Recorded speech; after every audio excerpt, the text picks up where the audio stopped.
Ito nga pala yung Raider J kong inaamag na. So pagpasensya nyo na yung boses ko dahil ako'y may trangkaso pa.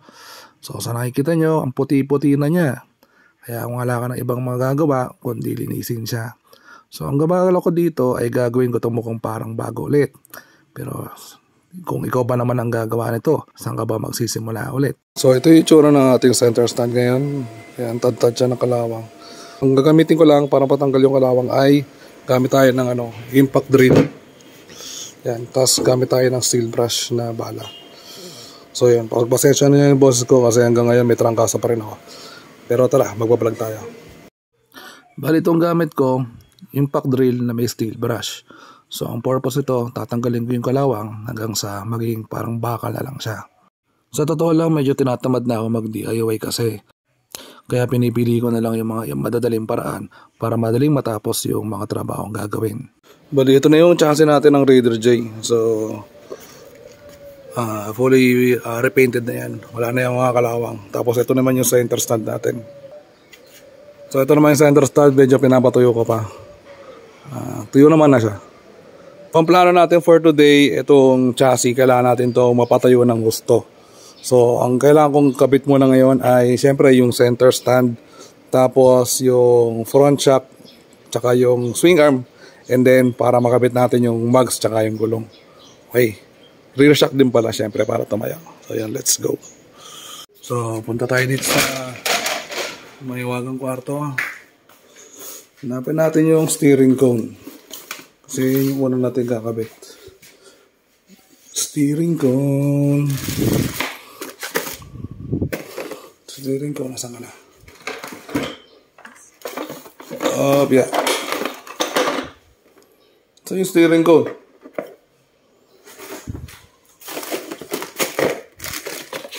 Ano?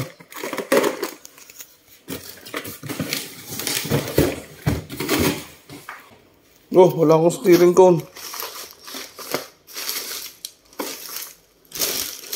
Yun lang.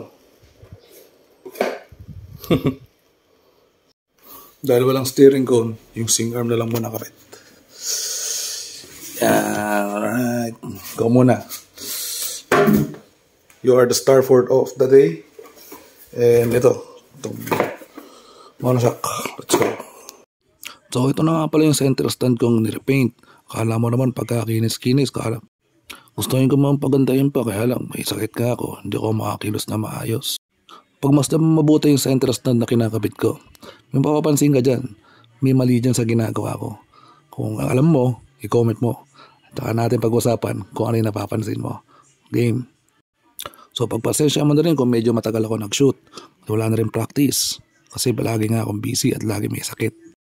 Pero hayaan mo, every Monday naman may basketball. So pwede ako mag-shoot na mag-shoot. Makapag-practice man lang kahit paano, diba? So ito, nilinisan ko. Ay, hindi ka pala nililinisan. Nilagyan ko ng lubricant yung tornilyo at saka yung nut. Para kapag sinuksok ko to, diba? Suabe ang lahat. Kahit sinong rider kapag may bagong pyesa sa motor, ang ngiti niya naabot tenga. Kaya katulad ko, kapag may ganito, sinisigurado ko, kapag akong gumagawa, talaga namang lintik ang saya. Masarap kasi gumawa ng sarili mong motor, lalo na kapag sarili mong pyesa ang ikakabit. Ewan ko ba kung bakit ganon. Mula noon hanggang ngayon, pag may bago kong pyesa, excited ako magkabit na ito sa motor ko. Hindi ako natatakot magkamali kapag kinakabit ko to. Okay lang na magkamali, at least ikaw yung natututo. Mahirap din kasi magpagawa ng motor sa iba, lalo na kapag may papakabit kang bagong pyesa. Mas maganda kapag ikaw ang magkakabit, para kapag nagka-problema, alam mo rin kung paano susolusyonan yung problema. Ang pagkabit ng sarili mong pyesa doon sa sarili mong motor ay hindi ito ipabibo. Ito ay isang proseso upang madagdagan ang iyong kaalaman kung paano magkumpuni ng sarili mong motor. Pero lagi matatandaan, mahirap magkumpuni ng motor kapag wala kang mga tools. So unang-una sa lahat, bago ka magpaganda ng motor, unahin mo yung mga tools na kailangan mo para makapagsalpa ka ng mga pyesa o makapagbaklas ka ng motor mo. Akala mo kung sino makapagturo no? Pero wag ka. Pero totoo yun. Medyo guilty ako doon. Kasi kahit ako nung una ako nagkamotor, puro papogi sa motor ang inuuna ko. Hindi ako bumibili agad ng sarili kong tools. So kung tatanungin mo kung anong pyesa ang kinabit ko, Yung monoshock na ginamit ko rito ay pang Sniper 135 na Classic. And then yung swing arm din galing sa Sniper 135 Classic. Ngayon yung swing arm kasi pagka sinipat mo, ito yung kabitan ng swing arm maluwag siya. So kailangan ko lagyan ng washer para wala siyang laro. So hanap pa ng washer. So bago natin salpak yung swing arm doon sa chassis, kapit muna natin yung mga accessories niya para hindi na tayo mahirapan mamaya. So unahin na natin to.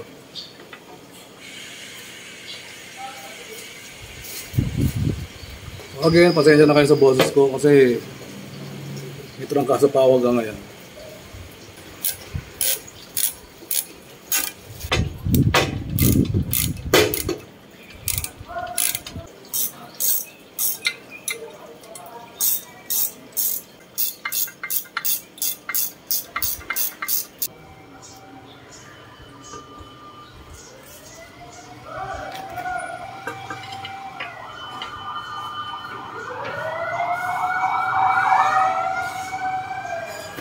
Okay. So, nakakita ko ng washer kanina. Ito gagamitin ko para mawala ng alog yung swing arm.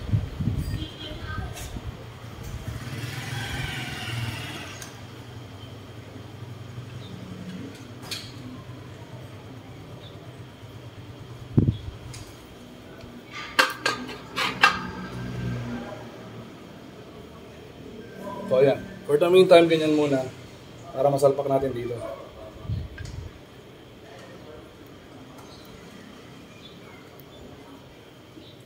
So problema ko naman, hanap tayo ng tornilyo tsaka nut para dito.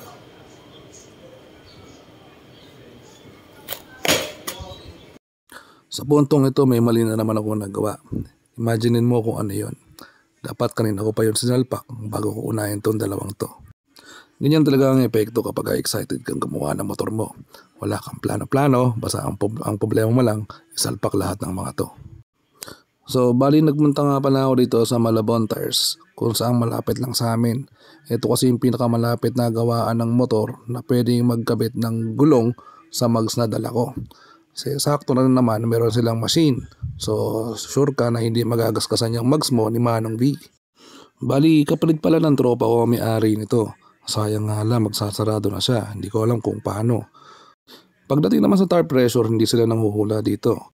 Basta sabihin mo lang kay kuya kung gaano katigas yung gulong mo. Baka kasi kapag nadali na, mas matigas pa pala sa ulo mo.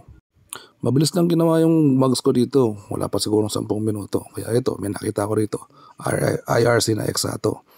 So pagbalik ko nga galing doon sa motorcycle shop, inayos ko muna yung harness ng motorsiklo ko. Kasi ito yung pinaka ayokong ginagawa, nagwa-wiring. Pero wala naman ako no choice kasi parte ito ng motor. Kaya mapipilitan akong gawin to. Hindi tayo marunong mag-wiring. Kaya lang, maraming kailangang sundan Kaya yun. So this time, nilalapat ko ngayon yung rotor disc doon sa rear mags. Nagtataka ako. Pang Sniper 150 or 155 naman yung rotor disc ko. Stuck yan.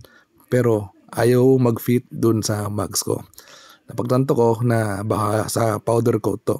Kaya hindi lumalapat. Kaya minabuti ko na lang na ikabit muna yung mga tornilyo. Tapos dahan-dahan o isa-isahin kong ilalapat yung mga tornilyo. Para malaman kung lalapat ng husto yung rotor disc. So ito naman, naglalagay ako ng grasa doon sa mismong loob ng bearing.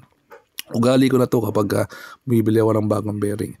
Kahit alam ko may grasa na yung loob, dinadagdagan ko pa to. Para ma-check na rin kung may mga kalawang o kung ano bang dumi yung nasa loob ng bearing. Hindi kasi lahat ng bagong bili ay bago rin ang laman. May mabibili kang bagong pyesa pero matagal lang man nakastock doon sa shop nila, talaga yung iba may chance na magkaroon ng kalawang. Katulad nito, kaya ugali ko magbubukas ng mga seal bearing bago ko ikabit. Ito mabubukas ng bearing na to, may kalawang na agad yung loob. Kaya ito, pagmasdan nyo.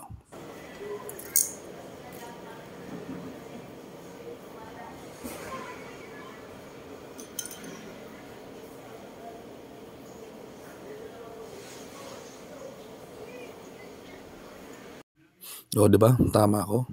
tatlo doon sa may cover ng bulitas o yung link ng bulitas ay may kalawang na. Kaya mabuting bubuksan mo siya, lagyan mo ng grasa para ma-check na rin kung may kalawang nga ba yung loob niya. So matapos ko nga maghanap ng 5 tornilyo para sa rotor disc ko naman sa harap. Ayan, kakabit natin yung rotor disc kasi pati ito ayaw din yung lumapat. At dahil nakuha na natin yung mags, syempre isasalpak na natin. Kaso, ito yung sinasabi ko sa inyo kanina, may mali dun sa una kong ginawa. Kaya kailangan kong umulit bago ko masalpak tong mags. Ayan, di ba? Nakabit ko na yung fender eliminator. Pero, yung mags, ngayon pa lang kulit kinakabit. Sa puntong to, sabi na lahat yung paggawa ko. Kaya binabalik ko na rin yung gas tank ng motor ko. After nitong gas tank ko, yung ibang electronics na rin ng motor ay ibabalik ko. Tapos, ayun na. Para happy-happy na. So, bago matapos ang lahat, ito yung huli kong gagawin. Petrol pipe nga pala to ng Vito, bagong produkto nila. Ang maganda rito, high resistant to. Mapaloob man o sa labas ng hose. So yung mga dre, ako, diba, nagbablog pa rin ako. 5 o'clock na ng hapon. Pa ako kasi tapos na akong gumawa. Tapos ko, ito lang. Hindi ko na kaya yan. Yung swing arm, tapos yung mono shock. Kunwari, and then yung harness niya. Deep inside, pagod na yan. Gas tank, and then yung fender eliminator. Yan na lang muna yung so yun lang yung natapos ko kasi hindi ko na talaga kaya. yun lang yung nakayanan ng oras. Tapos